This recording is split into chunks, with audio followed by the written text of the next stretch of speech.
All right, Doc, here's a story that caught my eye because, first of all, I love sushi. I know a lot of people that are listening to my show like to go eat sushi, but attention, sushi lovers.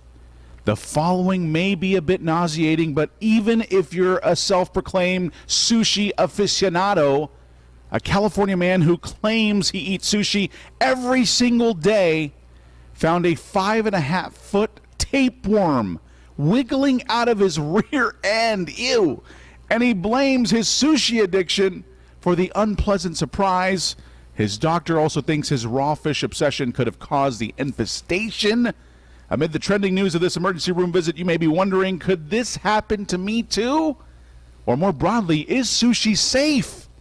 The good news is that if the raw fish was previously frozen, you're mostly in the clear, according to the Food and Drug Administration. While freezing doesn't kill all harmful microorganisms, the FDA recommends freezing and storing the fish at an ambiance of temperature of -4 degrees or below, 7 days total time, although each U.S. state issues its own laws regarding sushi preparation. So if the fish wasn't frozen, there's a chance that it could be infected with parasites.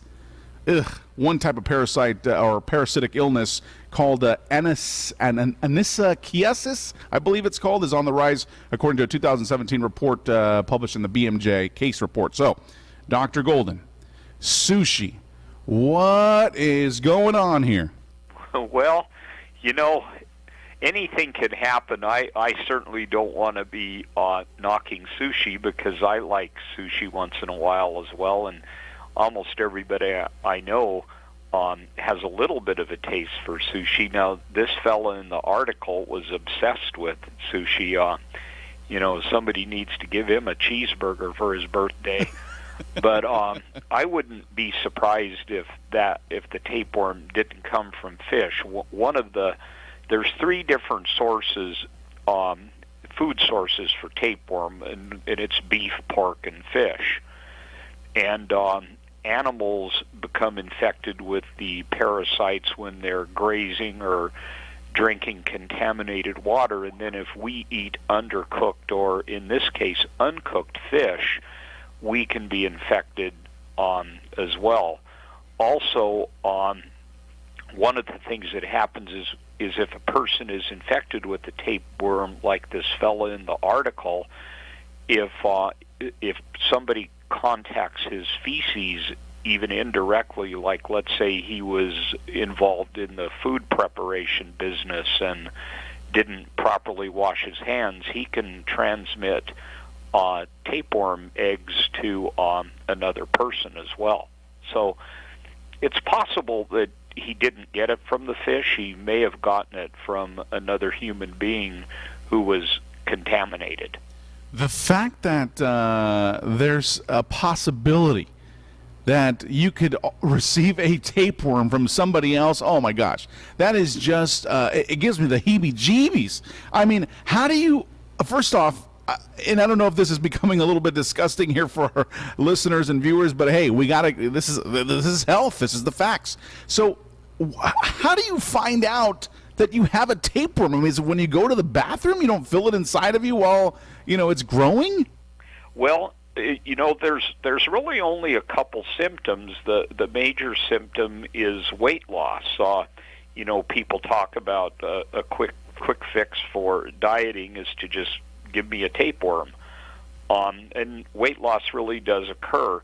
The other thing that can happen is there are some stool tests that can be taken and sent to a laboratory, and they can sometimes detect tapeworm that way. The other thing is there are actually blood tests as well for checking antibodies that are produced to fight tapeworm infections.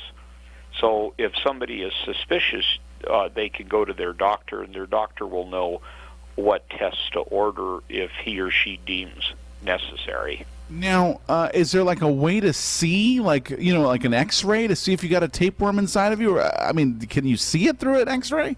Well, I know that you can do either CAT scanning, which is computed tomography, or have an MRI to look for damage outside of the digestive tract, but I don't know if imaging can specifically see a tapeworm. I just don't know the answer to that.